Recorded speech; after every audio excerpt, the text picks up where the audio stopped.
నా మాటలు వినిపిస్తున్నాయండి అందరికి? వినిపిస్తున్నాయి పాస్టర్ గారండి. ఓకే, సో రైట్, వినిపిస్తున్నాయి. నో వాయిస్ అంటే మీకు బహుశా కన్ఫ్యూజన్లో ఉన్నారేమో, మరి తెలియదేమో. సో ఫాలోషిప్లోనే మరలా చెప్తున్నాను, ఒక్క పాఠం ఇప్పుడు ఈరోజు మనం చదువుతున్నటువంటి పాఠం స్క్రీన్ మీద కనిపిస్తుందండి అందరికీ. ఇది 5వ పాఠం, పాఠం 5 అని ఇక్కడ ఉంది చూడండి. పెన్ సో 5వ పాఠం. ఈ పాఠంలో ఎన్ని ప్రశ్నలు ఉంటాయి అని అంటే 7 ప్రశ్నలు ఉంటాయి. ఒక పాఠంలో ఎన్ని ప్రశ్నలతో కూడిన అంశాలు ఉంటాయండి? 7 ఉంటాయి. అంటే ఇప్పుడు మనం ఎన్ని ఆల్మోస్ట్ ఫినిష్ చేయబోతున్నాం? 5 అంటే 7 5 ఎంత అవుతుంది? 7 multiply by 5 how much? 35 lessons. 35 lessons మనం మాట్లాడుకొని ఉన్నాం. 35 పాఠాలు అంటే 35 పాఠాలు మనం మాట్లాడుకున్నాం. ఇందులో ఈ 5 పాఠాలు కాబట్టి 5 పాఠం, ఒక పాఠానికి ఇంట్రడక్షన్, ఒక లెసన్ ఉంటుంది. సో దాన్ని ఇంక్లూడ్ చేసుకుంటే 40 అవుతాయి. సో అప్పుడు ఈ 40 అంశాలతో కూడినటువంటి, అర్థమవుతుందండి? ఒక్కొక్క పాఠంలో ఎన్ని ప్రశ్నలు ఉంటాయి? 7 ప్రశ్నలు ఉంటాయి. సో 7 5 35 అంటే 35.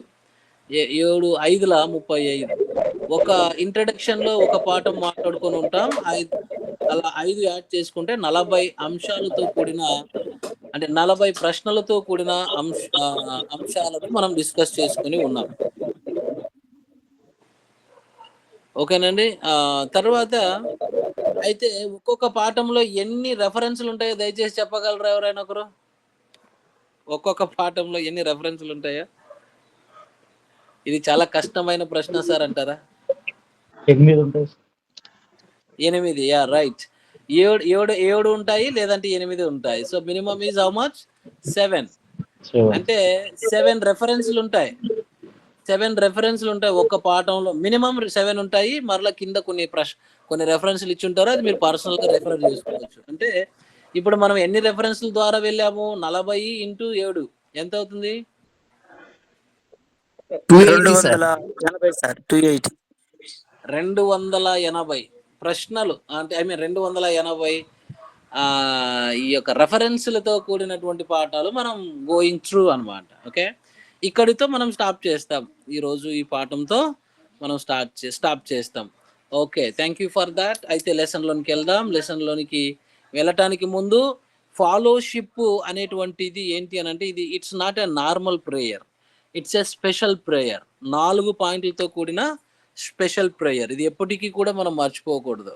సో బికాజ్ ఎందుకు అని అంటే, మనుషులుగా ఈ లోకంలో రకరకాల తీరులు తీస్తారు, రకరకాల కథలు చెప్తారు. ఒక ఆయన అంటాడు, నేను పగలు రాత్రి చదివాను అంటాడు, ఒక థియరీ తీస్తాడు. ఇంకొక ఆయన అంటాడు, నేను చెట్టు కింద కూర్చున్నాను రాశాను అంటాడు, ఇంకొక థియరీ తీస్తాడు. ఇంకొక ఆయన అంటాడు, నేను ఒక చిన్న గుడిసెలో కూర్చొని సంవత్సరాలు 10, 20, 30 సంవత్సరాలు అంటాడు.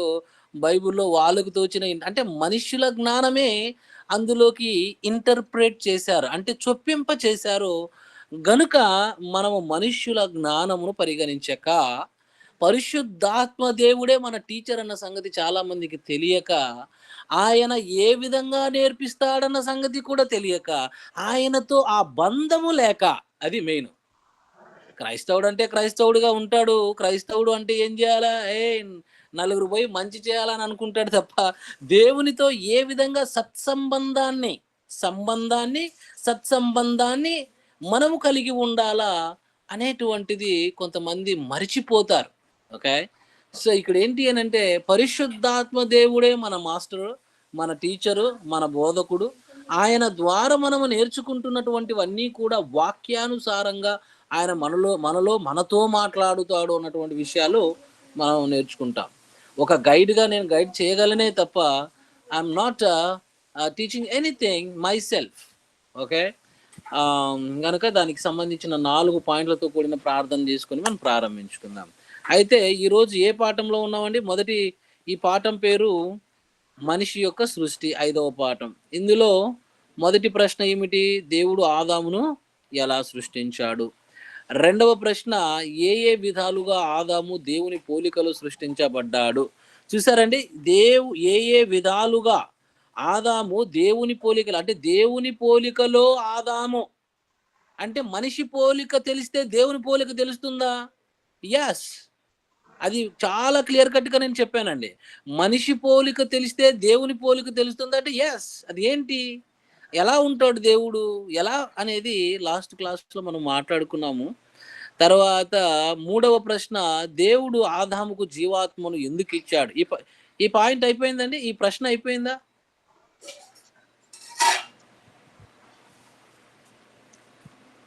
అవ్వలేదు సార్. అవ్వలేదా? ఓకే. అయితే మనం ఈరోజు ఇక్కడ నుంచి మనం ప్రారంభించుకుందామండి. సో దేవుడు ఆదాముకు జీవాత్మను ఎందుకు ఇచ్చాడు? ప్రార్థన చేసుకొని ప్రారంభించుకుందాం. దయచేసి మనకు ఈరోజు ఉన్నటువంటి పాస్టర్స్ అందరిలో ఒకరు 4 పాయింట్లు మిస్ కాకుండా, ఏదైతే 4 పాయింట్లు నేను చెప్పి ఉంచానో, మరి ఆ 4 పాయింట్లు మనం చేయవలసిన ప్రార్థన మనం జ్ఞాపకం చేసుకొని హృదయపూర్వకంగా మనం సిద్ధపడదాం. దాని తర్వాయిగా మనం మిగతా విషయాలు మాట్లాడదాం. ప్రార్థించండి ఎవరైనా ఒకరు. ఎనీబడీ.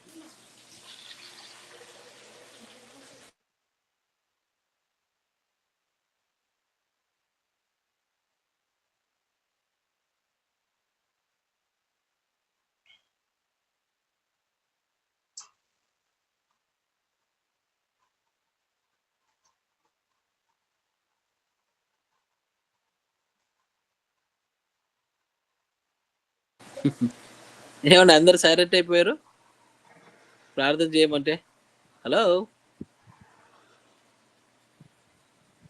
ఐ హోప్ దట్ నా యొక్క శబ్దం అందరికి వినిపిస్తుందని నేను అనుకుంటున్నాను. Maybe there is no error. Okay. So John కొరాని గారు, సార్ ప్రైజ్ లార్డ్ సార్, చేస్తాను. ప్రైజ్ ది లార్డ్, ప్రార్థించండి. స్తోత్రం తండ్రి, పరిశుద్ధుడ వందనాలు. సర్వశక్తిమంతుడ గొప్ప దేవ, మీ పరిశుద్ధ ఘనమైన నామానికి స్తుతులు స్తోత్రాలు వందనాలు చెల్లిస్తున్నాం. ఈ ఉదయకాల సమయంలో మరొకసారి ప్రభా గాడ్సన్ గోవల్ మినిస్టర్ ద్వారా మాకు నేర్పిస్తున్న ఈ పాటలన్నిటిని బట్టి వందనాలు. డాక్టర్ సురేష్ అయ్య గారి ద్వారా మాకు ఎన్నో పాటలు నేర్పిస్తున్నావయ్యా. మరి ఈ రోజు మేము నేర్చుకోబోయే పాటల్లో ప్రభా శ్రద్ధగా నేర్చుకునే కృప దయచేయండి తండ్రి. ముఖ్యంగా నాయన, మరి పాపలోకం అంధకారలోకంలో మేము ఎక్కడన్నా తప్పిదం చేస్తే దయతో మమ్మల్ని క్షమించి మన్నించండి ప్రభువా. అదేవిధంగా మా సహోదరుల ఎడల మా ప్రవర్తన ఎలా ఉందో కూడా పరిశీలించుకోమని అయ్యా మాకు నేర్పిస్తున్నారు తండ్రి. కాబట్టి మా సహోదరుల ఎడల మా ప్రవర్తనలో ఏమైనా తప్పులు ఉంటే కూడా మమ్మల్ని మన్నించండి, క్షమించమని అడుగుతున్నాం తండ్రి.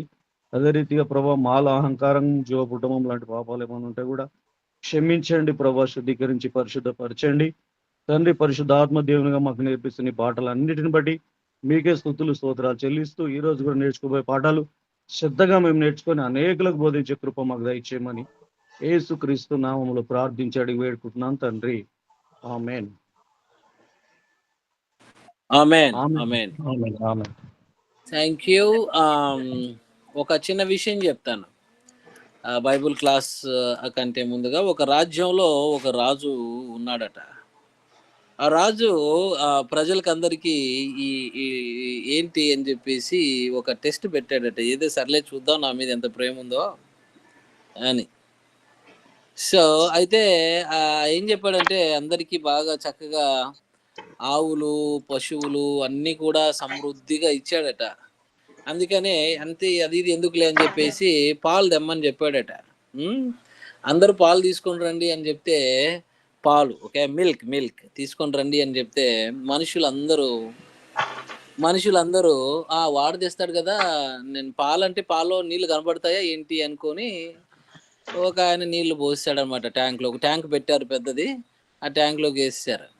ఇంకొక ఆయన వచ్చేసి ఆయన తెచ్చిస్తుంటాడు కదా మిల్క్, దాంట్లో పాలు వేస్తే కనబడతాయి ఏంటి అని, ఇలా ఇంకొక ఆయన వాళ్ళు వేసుంటారు కదా, వేరే వాళ్ళు వేసుంటారు కదా మిల్క్, మనం వేసేద్దాం అని చెప్పేసి అలా నీళ్లు తెచ్చి వేసారట.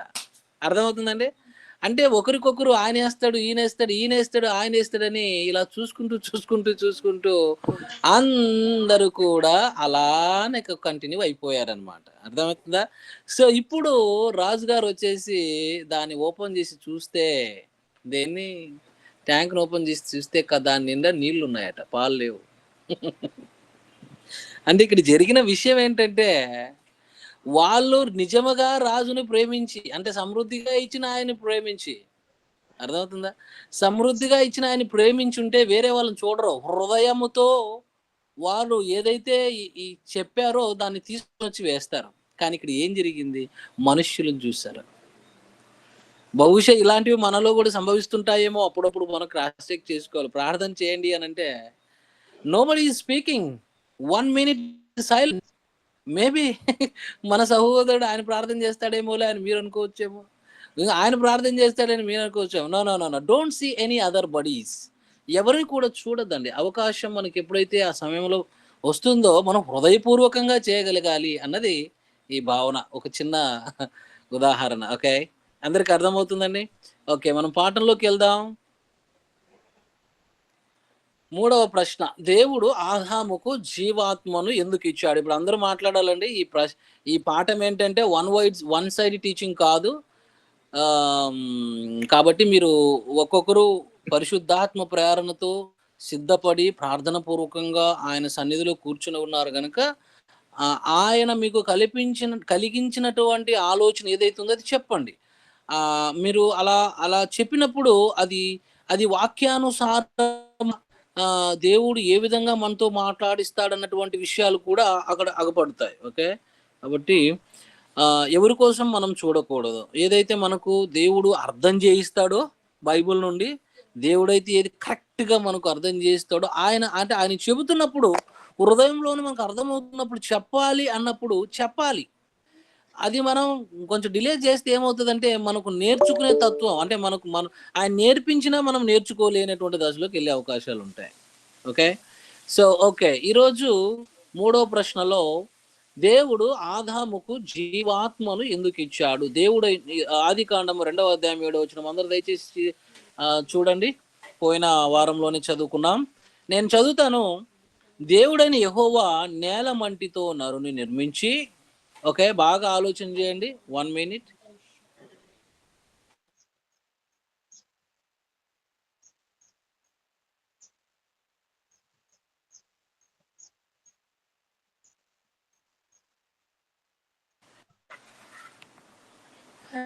సో ఆ దేవుడైన యెహోవా నేల మంటితో నరుని నిర్మించి వాని నాసికారంధ్రములలో జీవవాయువును ఉదగా నరుడు జీవాత్మ ఆయను.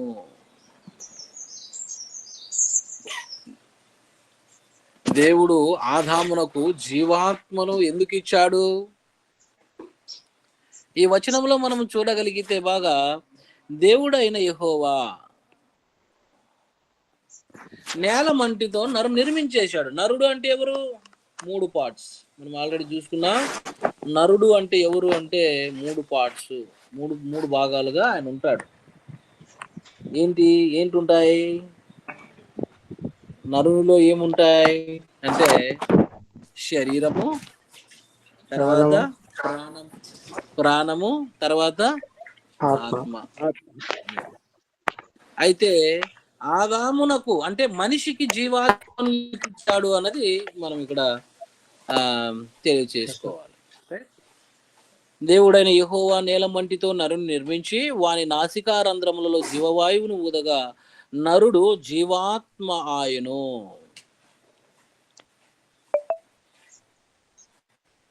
సిద్ధముగా ఉన్నటువంటి వారు తెలియచేయండి, ఎందుకు జీవాత్మను ఇచ్చాడు?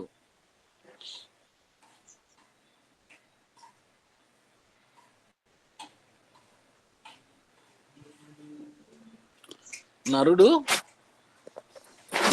జీవాత్మ ఎందుకు ఇచ్చాడు నరునుకు అంటే, నరుడు కనబడుతుందండి అందరికీ? నరుడు ఒంటరిగా ఉన్నాడు. ఎవరు? ఒంటరి. తోడు దేవుని తోడు వచ్చింది. అంటే నరుడు ప్లస్ జీవాత్మ. అయ్యాడనమాట. అంటే దేవుని యొక్క ఆత్మ తోడుగా ఉన్నటువంటి వాడయ్యాడు. నరుడు అంటే ఇక్కడ మనం చూసాము శరీరము, ప్రాణము, తర్వాత ఆత్మ. దీనికి తోడు ఏంటి అనంటే జీవాత్మ. ఇది మొదటి భాగంలో మనం తెలుసుకోవాలి. దేవుడు ఆదామునకు జీవాత్మను ఎందుకు ఇచ్చాడు అంటే మనిషి జీవాత్ముడుగా ఉండుటకు. మనిషిడు ఎవరు అంటే జీవాత్మ కలిగిన వాడుగా ఉండుటకు. ఓకే. సో రెండవది మొదటి యోహాను పత్రిక 3వ అధ్యాయం 2వ వచనం దయచేసి ఒకరు చదవండి.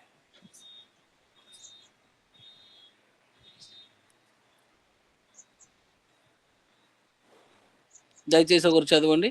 మొదటి యోహాను పత్రిక 3వ అధ్యాయం 2వ వచనం.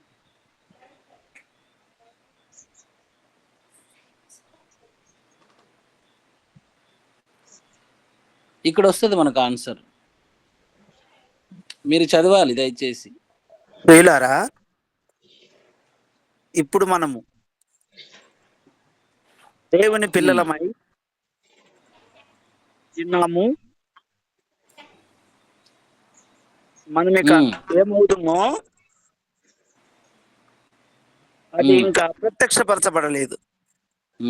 కానీ ఆయన ప్రత్యక్షమైనప్పుడు ఆయన విన్నట్లుగానే ఆయన్ను చూతుము గనుక ఆయన్ను పోలి ఉందమని ఎరుగుతాము. ఆమేన్. సో దేవుడు ఆదామునకు అనగా మనిషికి జీవాత్మను ఎందుకు ఇచ్చాడు? సిద్ధంగా ఉన్నటువంటి వారు దయచేసి తెలియచేయండి. ఇది కొత్తగా ఎవరైతే బైబిల్ ట్రైనింగ్ వచ్చారో వాళ్ళకి కొంత అర్థం కాదు. మీకు చాలా క్లాసెస్ చెప్పి దాని తర్వాత సిద్ధపరిచి తీసుకొని రావాలి. So you have to just see and observe.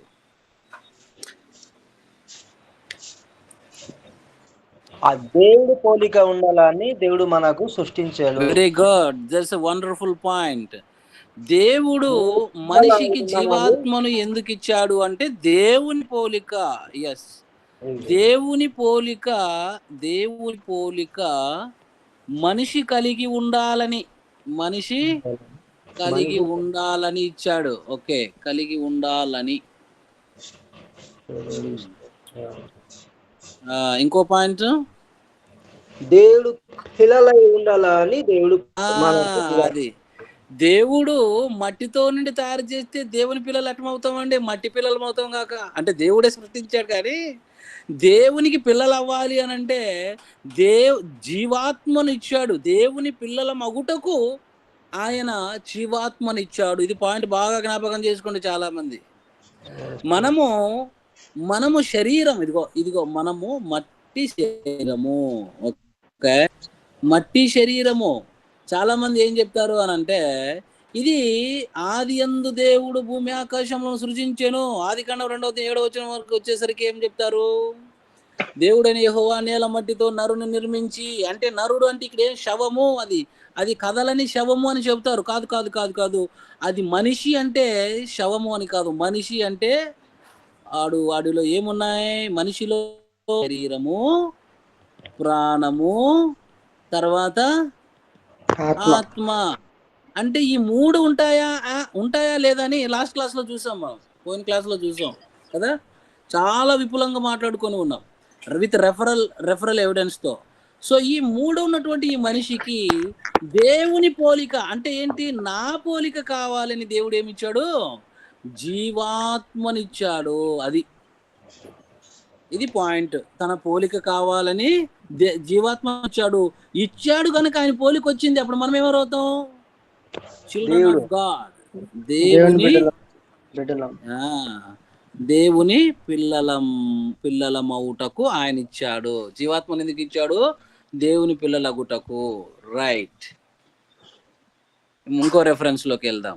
3 రెఫరెన్స్లు ఇక్కడే ఉన్నాయి, కంటిన్యూగా అయిపోతే ఈ పాఠం అయిపోతుంది. ఒకరు దయచేసి 3, 4, 5, 6 వచనం వరకు చదవండి. రోమపత్రిక 8వ అధ్యాయం 3 నుండి 6 వరకు.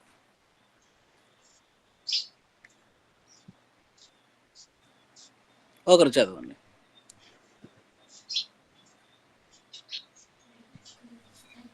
8 వచ్చి స్క్రీన్ మీద శరీరము ఎస్ శరీరమును అనుసరింపక ఆత్మను అనుసరించుయే నడుచుకొను మనయందు ధర్మశాస్త్ర సంబంధమైన నీతి విధి నెరవేర్చబడవలనని పాప పరిహారం నిమిత్తము దేవుడు తన సొంత కుమారుని పాప శరీరాకారంతో పంపి ఆయన శరీరమందు పాపమునకు శిక్ష విధించెను. శరీరానుసారులు విషయముల మీద మనసునంతురు, ఆత్మానుసారులు ఆత్మ విషయం మీద మనసునంతురు. శరీరానుసారమైన మనసు మరణము, ఆత్మానుసారమైన మనసు జీవం సమాధానం అయ్యింది. ఆమేన్. రైట్. ఇప్పుడు మనం ఆలోచన చేద్దాం. దేవుడు ఆదామునకు అనగా మనిషికి జీవాత్మను ఎందుకు ఇచ్చాడు?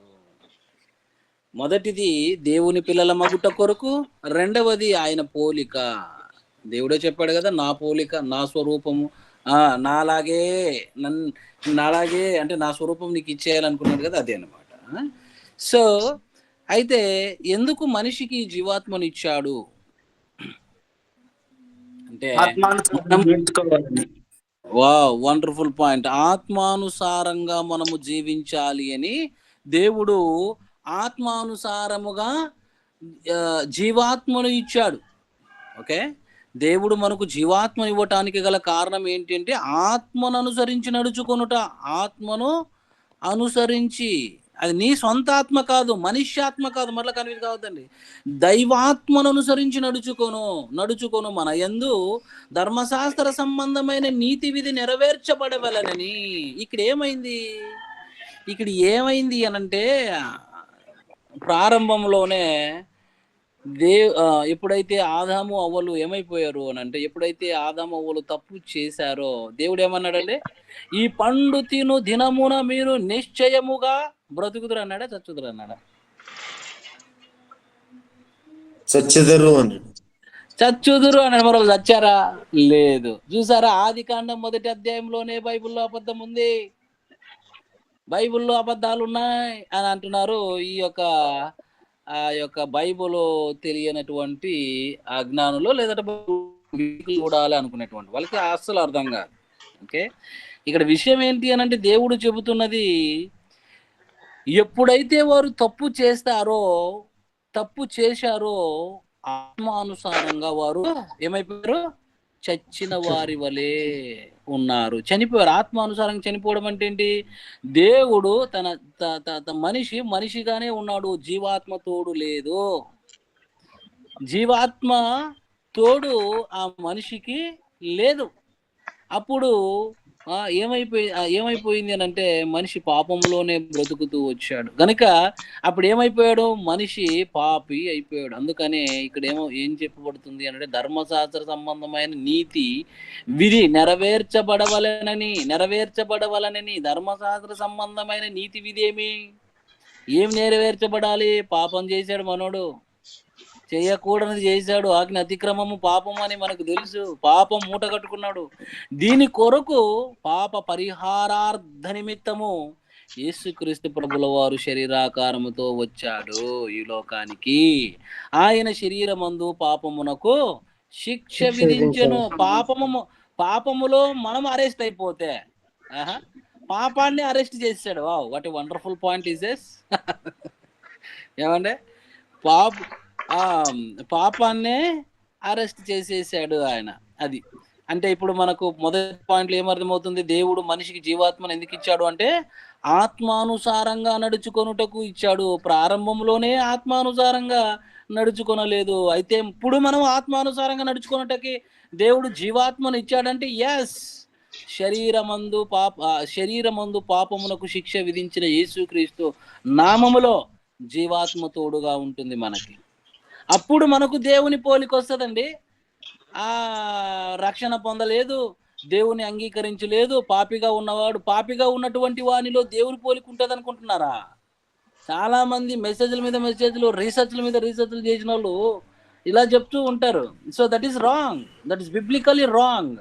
ఓకే, సో కాబట్టి దేవుని పోలిక లేదు, ఒట్టి నీ నీ నీ- నీ మట్టి పోలిక ఉంది. ఆ మట్టి బుర్రతో మట్టి పనులు చేసి పాపాన్ని అంటిపెట్టుకున్నారు. సో కనుక మనం జీవాత్మను ఆత్మానుసారముగా, ఓకే, ఆత్మానుసారమైన బ్రతుకు కొరకు దేవుడు ఇచ్చాడు.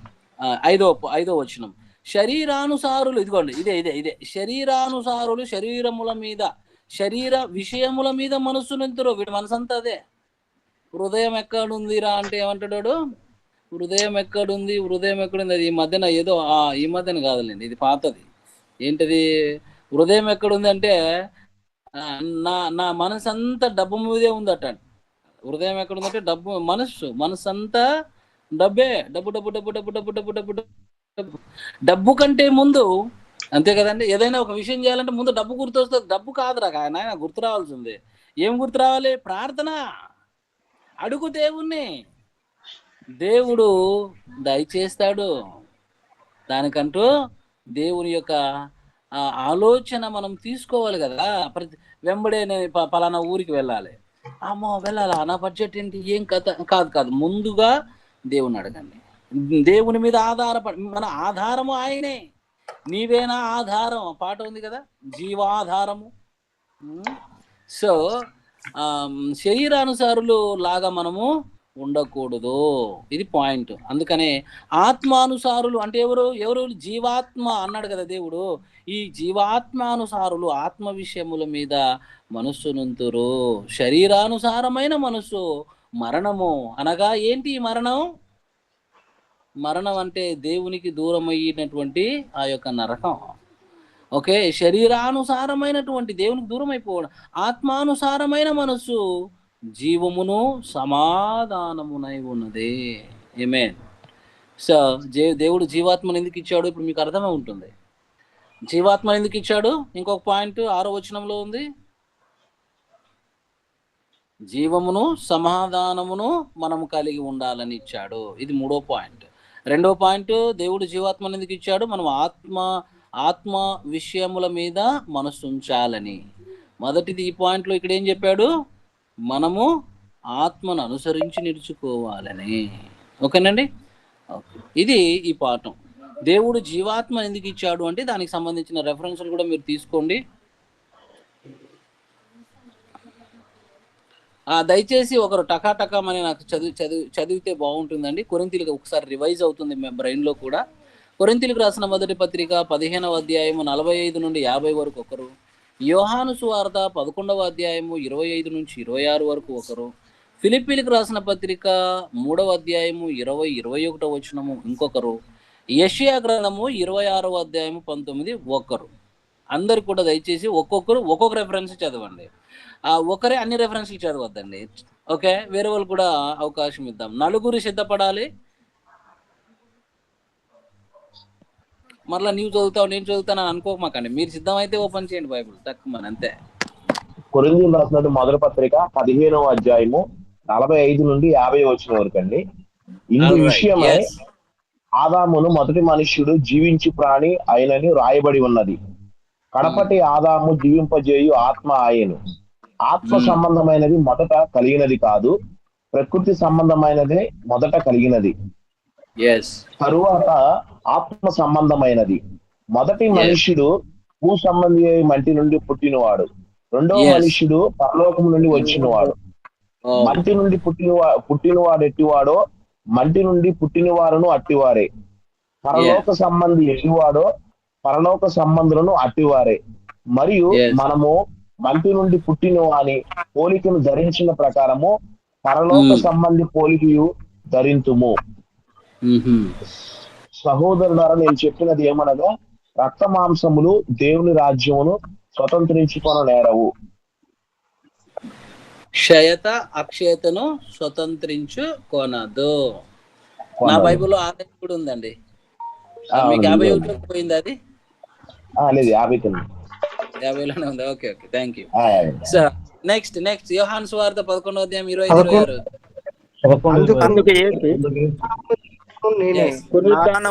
జీవమును నేనే, నా యందు విశ్వాసం ఉంచువాడు చనిపోయినను బ్రతుకును, బ్రతికి నా యందు విశ్వాసం ఉంచు ప్రతివాడును ఎన్నటికి చనిపోడు. ఈ మాట నమ్ముచున్నావా అని ఆమెను అడిగాను. ఆమేన్. ఆమేన్. చూడండి, ఇక్కడ చూడండి, ఎంత ఎంత పవర్ఫుల్ శబ్దం అండి ఇది. అందుకు యేసు పునరుత్థానమును జీవముని నేనే. ఎవరికి? ఆమెకు ఒకటే కాదు, అక్కడ ఆదాముకు కూడా జీవం ఆయనే. ఏమైపోయాడు ఆదాము అంటే, నా యందు విశ్వాసం ఉంచువాడు అవిశ్వాసం అయిపోయాడు. అయిపోయాడా? అవిశ్వాసి విశ్వాసం ఉంచువాడు చనిపోయినను బ్రతుకును. వావ్, చనిపోయినా బ్రతికాడు. చనిపోయినా బ్రతికే అవకాశం చూడండి. విశ్వాసం ఉంచువాడు. మనమందరము పాపములో చనిపోయిన వారమే, అయితే దేవుని పోలికను కోల్పోయిన వారమే, దేవుని వారసత్వాన్ని కోల్పోయిన వారమే, దేవుని కంప్లీట్ గా ఆయన యొక్క లక్షణాలు ఏవి కూడా లేదు. కానీ యేసుక్రీస్తు పునరుత్థానమును జీవమును మనము నమ్మగలిగితే, విశ్వాసం ఉంచువాడు చనిపోయినను బ్రతుకును, బ్రతికి నాయందు విశ్వాసం ఉంచు ప్రతివాడును ఎన్నటికి చనిపోడు. Wow, it's wonderful word. ఈ మాట నమ్ముచున్నావా అని అడుగుతూ ఉన్నాడు. ఫిలిప్పీయులకు రాసిన పత్రిక 3:20-21 చూడండి. మన పౌరస్థితి పరలోకమందున్నది, అక్కడ నుండి ప్రభు అయిన యేసుక్రీస్తు అను రక్షకుని నిమిత్తము కనిపెట్టుకుని ఉన్నాము. సమస్తమును తనకు లోపరుచుకున్న జాలని శక్తిని బట్టి ఆయన మన దీన శరీరమును తన మహిమ గల శరీరమునకు సమరూపముగా గలదానిగా మార్చును. వావ్, ఆమేన్. సో దేవుడు మన మట్టి శరీరాన్ని మహిమగల శరీరముగా మార్చును గాక. చూడండి, మన పౌరస్థితి, మన యొక్క సిటిజన్షిప్, అవర్ స్పిరిచువాలిటీ, మన ఆధ్యాత్మిక జీవనం, మన బ్రతుకు జీవనం అంతా ఎక్కడుంది అంట, మన స్థితి పరలోకములో ఉంది, పరలోకమందున్నదే. అక్కడ నుండి ప్రభు అయిన యేసుక్రీస్తు అను రక్షకుని నిమిత్తము మనము కనిపెట్టుకొనుచు ఉన్నాము. యెషయా గ్రంథము 26:19 last and final. Next lesson లోకి వెళ్దాం. మృతులైన వారు బ్రతుకుదురు, నా వారి శివములు సజీవులను, మట్టిలో పడి ఉన్న వారులారా మేల్కొని ఉత్సాహించుడి. నీ మంచు ప్రకాశమైన మంచు భూమి తనలోను ప్రేతులను సజీవులుగా చేయును. ఆమేన్. చూడండి, ఇది జీవాత్మను ఎందుకు ఇచ్చాడు దేవుడు అని చెప్పుటకు ఇవన్నీ రెఫరెన్సెస్. 4వ పాఠంలోనికి వెళ్దాం. ఓకేనండి. 4వ పాఠం. 4వ పాఠము, ఆదాముకు దేవుని ఆజ్ఞ ఏమిటి? ఆదాముకు దేవుని ఆజ్ఞ ఏమిటి? ఒకసారి ఆదికాండం 1వ అధ్యాయం 26-27 వచనము, దీన్ని బేస్ చేసుకొని ఈ పాఠం ఉంటుందండి. చదవండి దయచేసి. మనం ఇదే ఉంది, 26-27. ఆదికాండం 1వ అధ్యాయం 26-27 వచనం. దేవుడు మన స్వరూపమందు మన పోలిక చొప్పున నరులను చేయుదుము. వారు సముద్రపు చేపలను, ఆకాశ పక్షులను, పశువులను, సమస్త భూమి మీద ప్రతి జంతువును ఏలుదురు గాకనియు పలికెను. దేవుడు తన స్వరూపమందు నరును సృజించెను. దేవుని స్వరూపమందు వారిని సృజించెను, స్త్రీని గాను పురుషుని గాను వారిని సృజించెను. ఆమేన్. సో ఆదాముకు దేవుని ఆజ్ఞ ఏమిటి?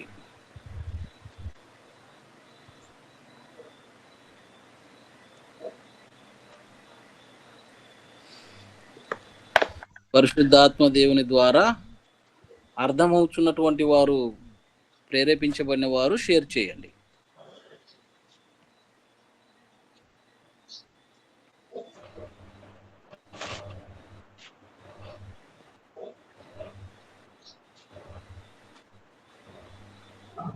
ప్రాకు ప్రతి జంతువును ఏలుదురు గాకని. ఎస్. సో అంటే ఆదామునకు దేవుని ఆజ్ఞ ఏమిటి అని అంటే, భూమి మీద ప్రాకు ప్రతి జంతువును ఏలాలి. ఓ కమాండ్, అంతే కదండి. ఎలాంటి జంతువు అయినా సరే హే అంటే చాలు, అంతేనా? ఆగిపోవాలి అంతే. అది అది అది దేవుడు ఆజ్ఞ ఇచ్చాడు, వాటిని కంట్రోల్ చేయాలన్నమాట మనం. ఓకే.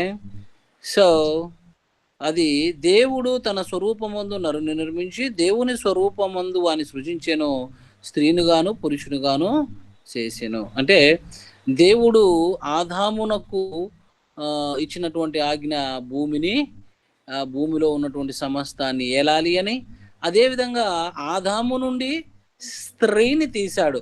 ఓకే, స్త్రీని తీశాడు. పురుషునుగాను స్త్రీనిగాను పురుషునుగాను అని సృజించాడు.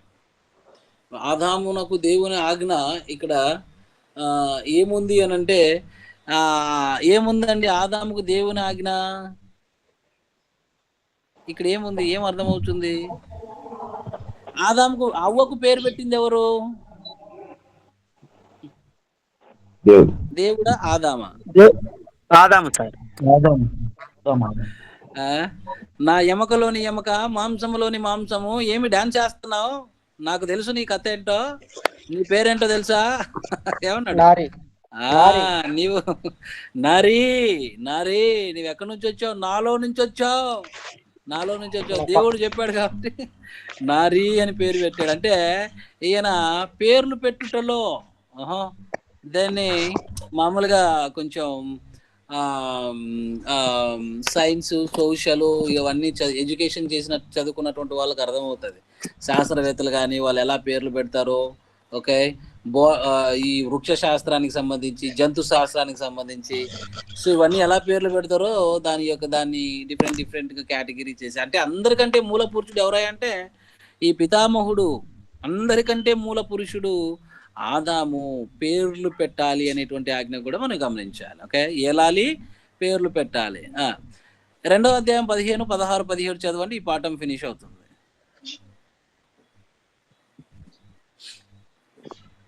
ఆది కాండము స్క్రీన్ మీద ఉంది, మీరు చదవచ్చు. బైబిల్ మీరు. మరియు దేవుడైన యెహోవా నరుని తీసుకొని ఏదైనా తోటలోను సేదపరచుటకును దాని కాచుటకును దానిలో ఉంచాను. కంటిన్యూ. మరియు దేవుడైన యెహోవా ఈ తోటలోనున్న ప్రతి వృక్ష ఫలములను నీవు నిర్భయంగాను తినవచ్చును, అయితే మంచి చెడ్డలను తెలివినిచ్చును వృక్ష ఫలములను తినకూడదు. నీవు వాటిని ఇన్ని దినమున నిశ్చయముగా సత్యదేవని నరునికి ఆజ్ఞాపించను. ఇది ఆజ్ఞ. సో ఇప్పుడు ఆదామునకు దేవుని ఆజ్ఞ ఏమిటి? నెంబర్ 1 ఇక్కడ ఏం చూసాము? నెంబర్ 1 దేవుడు అంటే ఆదామునకు భూమి మీద ఉండే ప్రతి అంటే ఆదాముకు అని అంటే ఆదాంలో అవ్వ ఉందిలేండి. సో ప్రాకు ప్రతి జంతువును ఏలాలి అని అనుకున్నాడు. తర్వాత పేర్లు పెట్టాలి అనేటువంటిది నెంబర్ 2, నేమింగ్ అంటే and controlling, authority, authorisation. Yes, ఇక్కడ తెలియచేయండి 1 by 1. 3 పాయింట్లు ఉన్నాయి, టకాటకమని చెప్పొచ్చు. ఏదోని తోటను సిద్ధపరచడానికి, దాన్ని కాయడానికి పెట్టాడు sir. Cultivation and protection of అదేనా అగ్రికల్చరల్. ఇప్పుడైతే అగ్రికల్చరల్, అక్కడైతే తోటను కాయటకు పెట్టాడు ఆయన. ఏంది? తోటమాలి. ఏమాలి? తోటమాలి. ఏదేను నరుని తీసుకొని, దేవుడైన యెహోవా నరుని తీసుకొని, ఏ నరుడు? ఆదాముని తీసుకొని ఏదేను తోటను సేద్యపరుచుటకు, దానిని కాచుటకు, సేద్యం చేయాలా, మరులా కాయాలా. వావ్, చూడండి అంటే పంట పండించాలి, దాన్ని కాయాలి. ఇంకా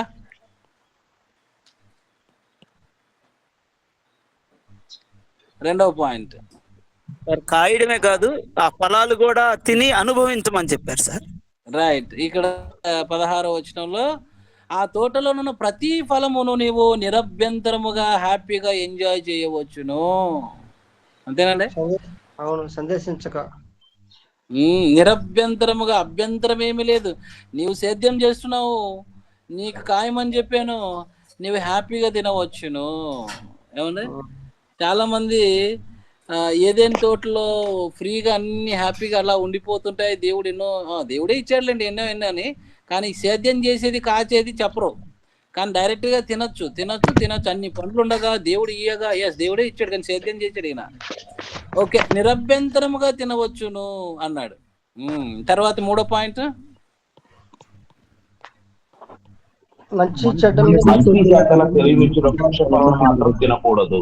వాటిని తిని తినవునా నిశ్చయంగా సత్యదేవని నరుడికి ఆజ్ఞాపించాను. ఇక్కడ 2 ఆజ్ఞలు ఉన్నాయి కదా. మొదటి ఆజ్ఞ, 2వ ఆజ్ఞ, 3వ ఆజ్ఞ, 4 ఆజ్ఞలు ఉన్నాయి. తినద్దు, తింటే చస్తావు. సింపుల్ గా తినద్దు, తింటే చస్తావు. ఇది దేవుడు ఆదామునకి ఇచ్చిన, ఇవన్నీ మూల పాఠాలే. అంటే ఇవన్నీ కూడా మనం రివైజ్ చేసుకుంటూ ఉన్నాం. ఓకే, ఈ ఒక్క రెఫరెన్స్ చూసుకొని మనం ముగించుకుందాం, అంటే ఈ పాఠం అయిపోతుంది. ఆది కాండం 3వ అధ్యాయము 17వ వచనము నుండి 19వ వచనం వరకు. ఆయన ఆదాముతో ఆదాముతో నీవు నీ భార్య మాట విని తినవద్దని నేను నీకు ఆజ్ఞాపించిన వృక్ష ఫలములు తింటివి గనుక నీ నిమిత్తము నేల శపింపబడి ఉన్నది. ప్రయాసముతోనే నీవు బ్రతుకు దినములన్నీ దాని పంట తిందువు. అది ముండ్ల తుప్పలను గచ్చ పొదలను నీకు మొలిపించను. పొలములోని పంట తిందువు. నీవు నేలకు తిరిగి చేరు వరకు నీ ముఖపు చెమట కార్చి ఆహారము తిందువు. ఏలైనగా నేల నుండి నీవు తీయబట్టివి, నీవు మన్నే గనుక తిరిగి మన్నైపోదు అని చెప్పాను. అది ఇది విషయం. ఆదామునకు దేవుని ఆజ్ఞ ఇస్తే చివరిగా మనోడేమో మన తాత మిస్ అయిపోయాడు. దేవుడు ఇస్తున్నటువంటి ఆజ్ఞ అది. ఓకేనండి.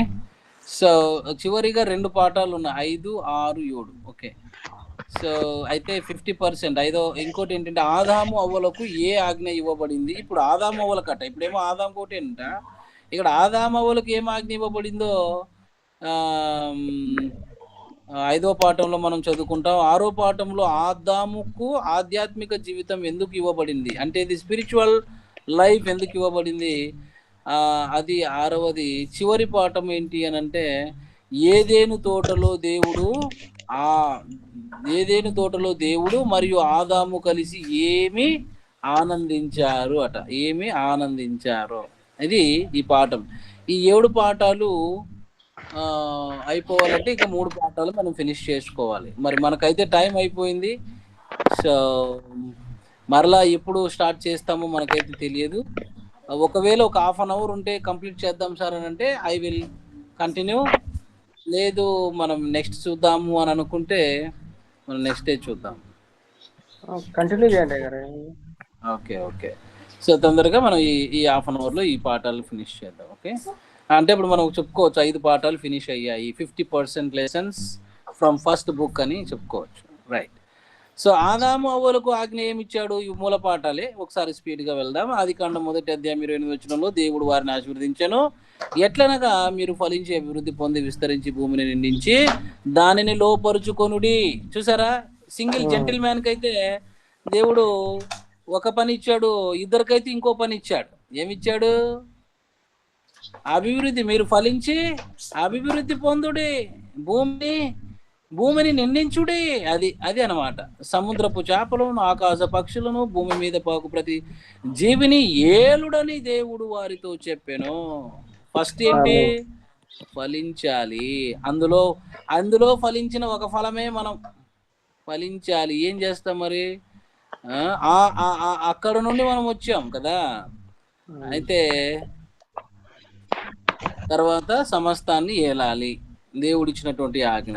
కొరింథీయులకు రాసిన మొదటి పత్రిక 11వ అధ్యాయం 9వ వచనంలో మరియు స్త్రీ పురుషుని కొరకే గాని స్త్రీ పురుషుని కొరకే గాని పురుషుడు స్త్రీ కొరకు సృష్టించబడలేదు. వావ్, వాట్ ఏ మజాక్! ఎంత క్లియర్ గా దేవుడు చెప్పాడు చూడండి.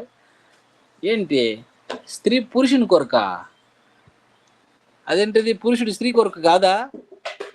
దేవుడు చేసిన సృష్టిలో ఆదాము అవ్వలకు స్త్రీ పురుషుని కొరకే. అంటే ఏంటి దాని మీనింగ్ అని అంటే దేవుడు ఆజ్ఞ ఇచ్చాడు, స్త్రీ సహాయము అనుగ్రహించి, సహాయము సాటి అయిన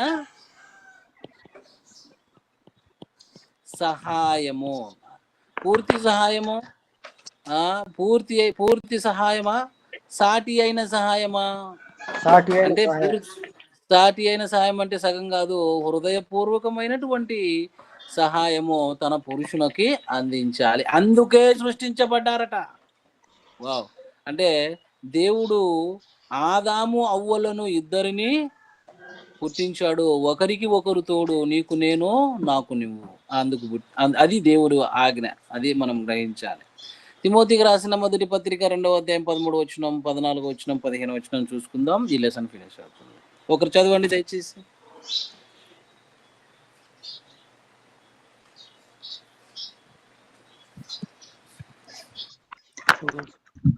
మొదటి ఆదాము తర్వాత హవ్వయును నిర్మింపబడిరి గారా, మరియు ఆదాము మోసపరచబడలేదు గాని స్త్రీ మోసపరచబడి అపరాధములో పడింది. ఆయనను వారు స్వస్థ బుద్ధి కలిగి విశ్వాస, ప్రేమ, పరిశుద్ధతల యందు నిలకడగా ఉండిన శిశువు ప్రసూతి ద్వారా ఆమె రక్షింపబడింది. అది సో అయినను తిమోతికి రాసిన మొదటి పత్రిక 2:15 అయినను వారు స్వస్థ బుద్ధి కలిగి, ఇక్కడ దేవుడు ఆజ్ఞ. మొదటిది ఆదాము తర్వాత అవ్వను. దేవుని ఆజ్ఞ ఏమిటి అని అంటే ఆజ్ఞను మీరిపోయినట్టు మనకి ఇద్దరు కూడా ఆజ్ఞ అన్నారు. ఆదాము మోసపరచబడలేదంటే ఇటు సైతాన్ గాడి చేతిలో నుంచి మోసపడలేదు ఈయన పెద్ద ఆయన అని. అయితే అవ్వ మోసపరిచిపోయింది.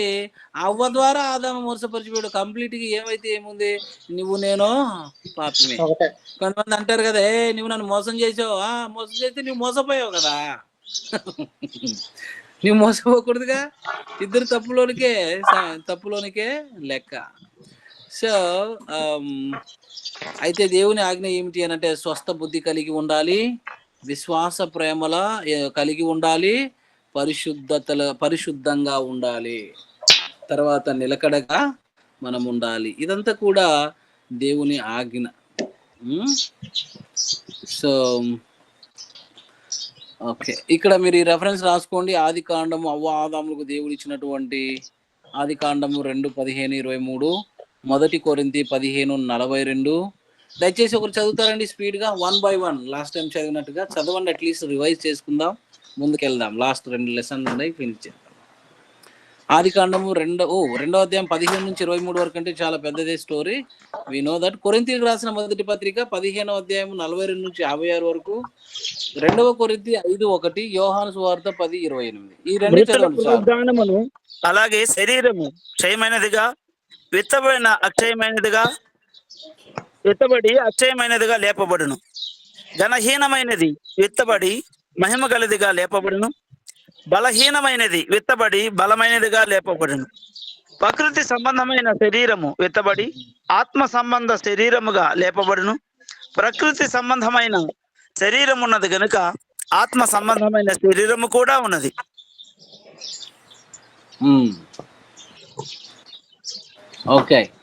ఓకే మనం తర్వాత చదువుకుందాం పాస్టర్ గారండి. 56 వరకు కదా, లాస్ట్ వరకు కదా. Okay, thank you. కొరింథీయులకు రాసిన 2వ పత్రిక 5వ అధ్యాయం 1 వచనం. భూమి మీద మన గుడారమైన ఈ నివాసము శిథిలమైపోయినను చేతి పని గాక దేవుని చేత కట్టబడి ఉన్నది. నిత్యమైన దాన్ని నివాసం పరలోకమందు మనకున్నదని ఎరుగుదుము. ఆమేన్.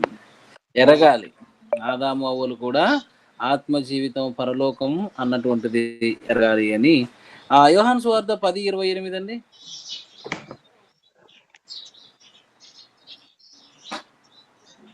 నేను వాటికి నిత్య జీవం నిచ్చుచున్నాను గనుక అవి ఎన్నటికీ నశింపవు, ఎవడును వాటిని నా చేతిలో నుండి అపహరింపడు.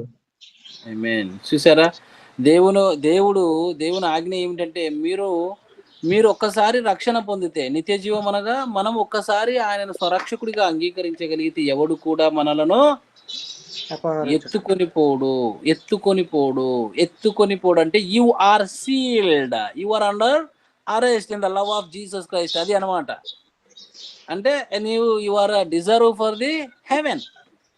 ఓకే, అదనమాట. ఎవరు కూడా అపహరింపరు. ఓకే, చివరిగా ఆదాముకు ఆధ్యాత్మిక జీవితం ఎందుకు ఇవ్వబడింది? 3వ అధ్యాయం 8వ వచనం. ఆది కాండము 3వ అధ్యాయము 8వ వచనం ఇక్కడే ఉంది, నేను చదువుతాను. చల్లపూటను ఆదామును అతని భార్యయు తోటలో సంచరించుచున్న దేవుడైన యెహోవా స్వరమును విని, దేవుడైన యెహోవా ఎదుటికి రాకుండా తోట చెట్ల మధ్య దాగుకొనగా. 7వ వచనం గురించి ఒకసారి చూడండి. అప్పుడు వారిద్దరి కన్నులు తెరవబడెను. ఉమ్, వారు తాము దిగంబరులమని తెలుసుకుని అంజూరపు ఆకులు కుట్టి తాము కచ్చడములను చేసుకున్నారు. ఉమ్. చూడండి, ఈ ఆధ్యాత్మిక జీవితం ఎందుకు ఇవ్వబడింది అంటే, ఎందుకు ఆధ్యాత్మిక జీవితం ఇవ్వబడిందండి? పాపము చేయకుండా ఉండుటకు. ఓకే, అంతే కదా. చల్లపూటను చల్లపూటను ఆదాము అతని మరియు తోటలో హ్యాపీగా పాపం చేసి తిరుగుతున్నారు. మరి ఏం చేస్తాం? ఆ తర్వాత ఆకులు కట్టుకుని ఉన్న దేవుని యెహోవా స్వరం విని దేవుని యెహోవా ఎదుటికి రాకుండా తోట చెట్ల మధ్యన దాగుకొనగా దేవుని యెహోవా ఆదామును పిలిచి, ఎక్కడున్నావయ్యా అని అడిగాడు. ఎక్కడున్నావు? సో అది అన్నమాట. ఆధ్యాత్మిక జీవితం ఏంటి, ఎందుకు ఇచ్చాడు ఆదాముకి ఎందుకు ఇచ్చాడో మనకు కూడా అందుకే ఇచ్చాడు. పాపం చేయకూడదు, ఆజ్ఞ అతిక్రమించకూడదు. వేరే వాళ్ళు అవ్వ మోసం చేసింది అని అంటే దేవుడు ఏం రాయించాడు? ఆదాము మోసపరచబడలేదు కానీ అవ్వ మోసం చేసింది, అయితే ఇద్దరు మోసగాళ్ళే. అంటే ఏమిటి? మోసము చేయబడ్డారు అంటే పాపములో ఉన్నారు. అంటే మనం ఏంటి, ఆధ్యాత్మిక జీవితంలో వేరే వాళ్ళు చెబితే మనము మోసపోకూడదు. ఆధ్యాత్మిక జీవితంలో కూడా వేరే వాళ్ళు చెబితే మనము మోసపోకూడదు. అందుకే మనము కాపాడుకోవాలి. ప్రార్థన జీవితంలో మనం తప్పు చేయకుండా ఎవ్రీడే మనం పరిశీలన చేసుకోవాలి. యోబు గ్రంథము 32వ అధ్యాయం 8వ వచనం. అయినను నరులలో ఆత్మ ఒకటి ఉన్నది, సర్వశక్తుడగు దేవుని ఊపిరి వారికి వివేచన కలగజేయును. ఓకే, సర్వశక్తి గల దేవుని ఊపిరి అంటే ఏంటి అని అంటే, ఇక్కడ ఆధ్యాత్మిక జీవితం, జీవాత్మ ఎందుకు ఇవ్వబడింది? ఆదామునకు ఆధ్యాత్మిక జీవితం ఎందుకు ఇవ్వబడింది అని అంటే, నీకు వివేచన కలుగుటకు. ఎందుకు?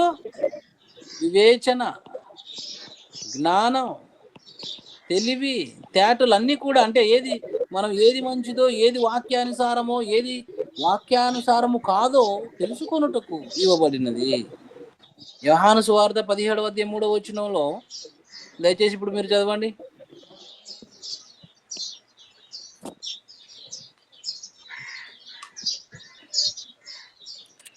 ఒకరు చదవండి.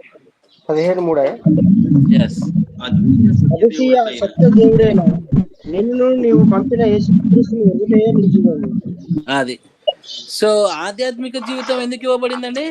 యేసుక్రీస్తుని ఎరుగుట. యేసుక్రీస్తును మనం ఎరగాలి, ఎరుగుట.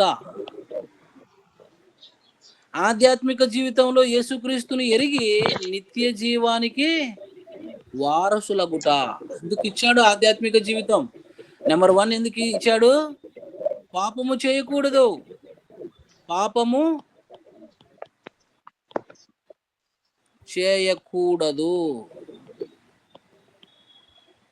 నెంబర్ 2, వివేచన జ్ఞానం మనకు కలగాలని ఆధ్యాత్మిక జీవితం ఇచ్చాడు, ఆత్మ జీవితం. ఓకే, తర్వాత మనము యేసుక్రీస్తుని ఎరుగుట, నిత్య జీవానికి వారసులమగుట. కీర్తనల గ్రంథము 145వ అధ్యాయము 18వ వచనం దయచేసి చదవండి.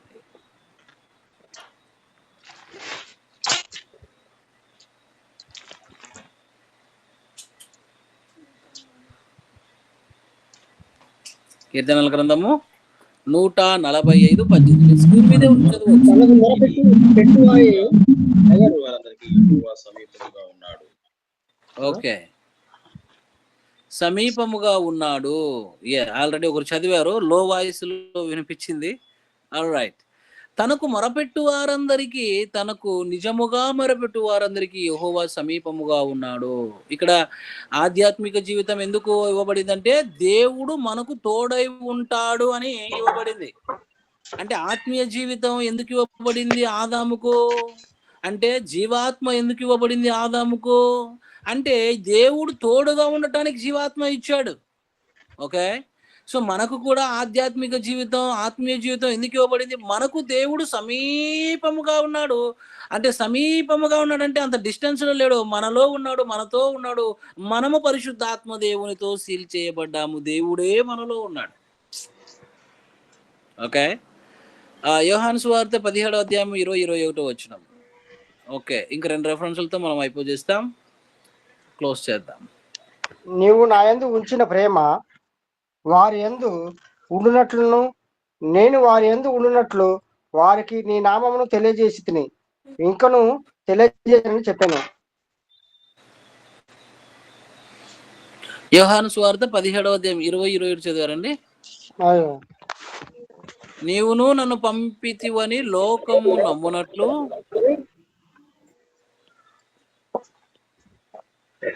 ఓకే.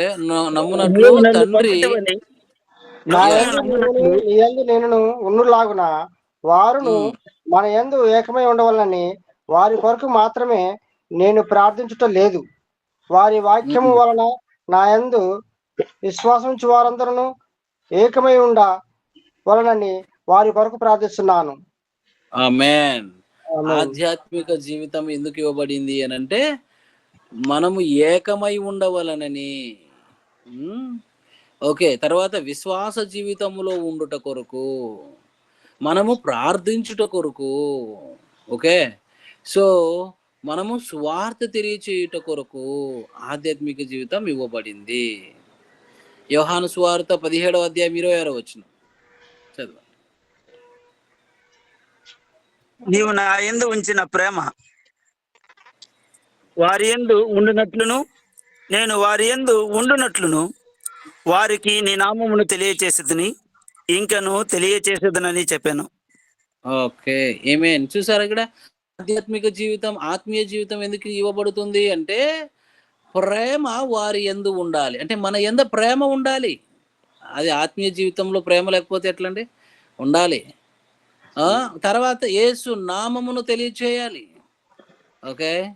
సువార్తను పరిచర్య తెలియచేయాలి. ఇంకనూ తెలియజేసేదనంటే ఏంటిది? This is called continuous sentence. Continuous.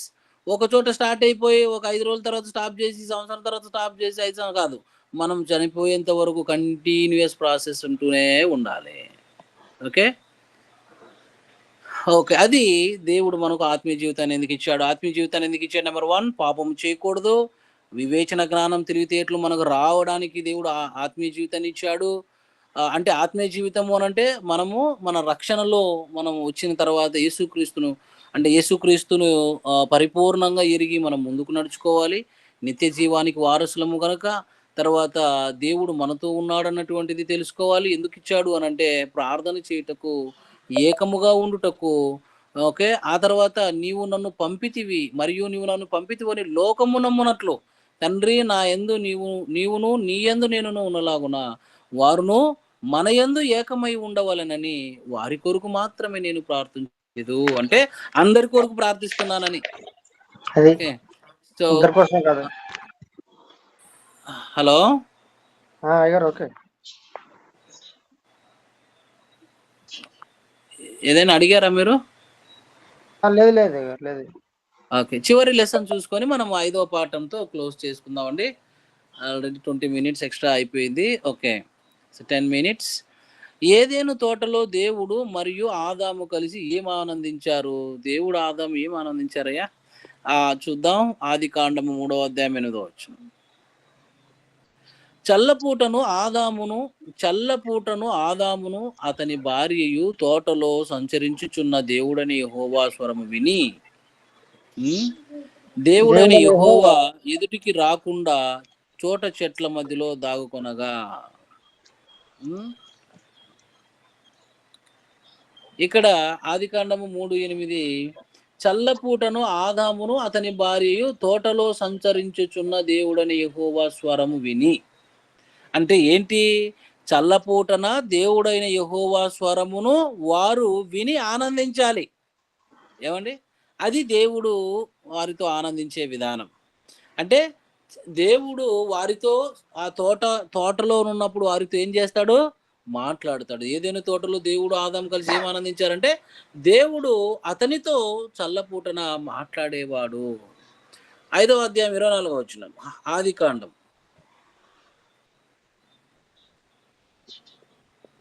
హనోకు దేవునితో నడిచిన తర్వాత దేవుడు అతన్ని తీసుకుని పోయిన గనుక అతడు లేకపోయాను.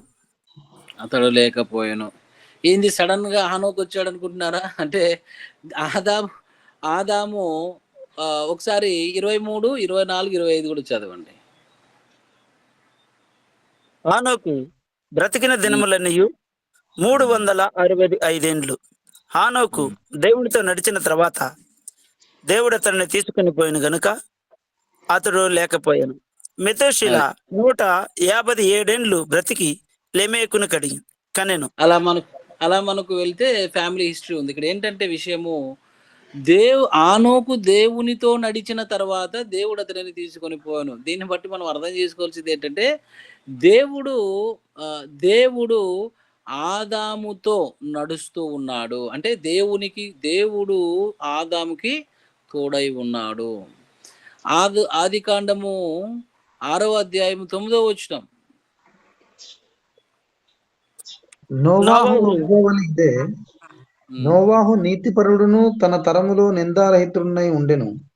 నోవాహు దేవునితో కూడా నడిచినవాడు. దేవుడు ఎవరితో నడిచాడు? హానోకుతో నడిచాడు. దేవుని నోవాహుతో నడిచాడు. అంటే వీళ్ళందరూ కూడా ఆయన గర్భంలో ఉన్నారు. అది విషయం. ఎవరు గర్భంలో? ఆదాము గర్భంలో ఉన్నారు. సో అంటే దేవుడు నడుస్తాడు. అది ఆనందించడం. ఏదేని తోటలో వారితోనూ నడిచాడు, వీరితోనూ నడిచాడు. అంటే ఏదోను తోటలో నడిచాడని కదా, ఆయన గర్భంలో ఉన్నాడు. ఇవన్నీ కూడా ఆదాముతో దేవుడు ఆనందిస్తూ ఉన్నాడు. నిర్గమకాండము 25వ అధ్యాయం మీద వచ్చిన మనం ఆత్మీయ జీవితానికి అప్లై చేసుకోవాలి.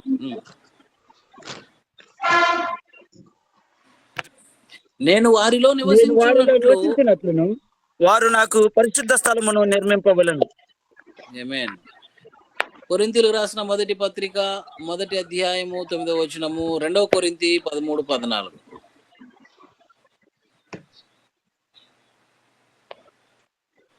మన ప్రభువైన యేసుక్రీస్తు అను తన కుమారుని సహవాసమునకు మిమ్మును పిలిచిన దేవుడు నమ్మదగినవాడు. ప్రభువైన యేసుక్రీస్తు కృపయు దేవుని ప్రేమయు పరిశుద్ధాత్మ సహవాసమును మీ అందరికీ తోడే ఉండును గాక. ఆమేన్. సో ఇది మన ఆత్మీయ జీవితంలో దేవుడు ఏదేను తోటలో దేవుడు ఆదాము కలిసి ఏమి ఆనందించారు అని అంటే, ఆదాము దేవుని స్వరము వినడం, దేవుని తోడుగా ఉండడం, దేవుడు ఆయనతో కలిసి నడవడం, ఇది వారు ఆనందించారు. అయితే ఇప్పుడు ఇవన్నీ రెఫరెన్స్ల ద్వారా మనకు అర్థం అవ్వాల్సిన ఆత్మీయ జీవితం ఏమిటి అని అంటే, దేవుడు కూడా మనతో నడుస్తాడు, మనతో ఆనందిస్తాడు, మనతో సహవాసం చేస్తాడు. పరిశుద్ధాత్మ దేవుని సహవాసము మన అందరికీ తోడై ఉంది. ఈరోజు పరిశుద్ధాత్మ సహవాసంతోనే మనం ఈరోజు మాటలను నేర్చుకుంటూ ఉన్నాము. ఓకే, సో ఇది ఈరోజు పాఠం. 7వ పాఠము ఫినిష్ అయింది. Right, end. ప్రార్థన చేసుకున్న తర్వాత ముగించుకుందాం.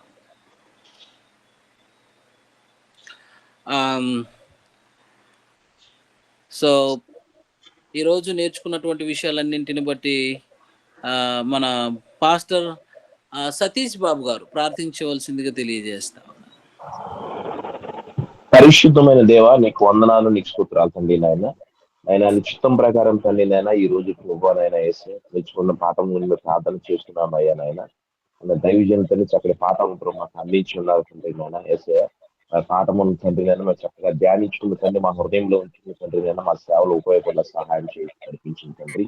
నీకు స్తోత్రములు, నీకు వేలాది వందనాలు తండ్రి నాయన. వేసే ప్రారంభం నుంచి ఇప్పటి వరకు మంచిగా తోడుగా నడిపించారు. నీకు స్తోత్రములు, నీకు వేలాది వందనాలు తండ్రి.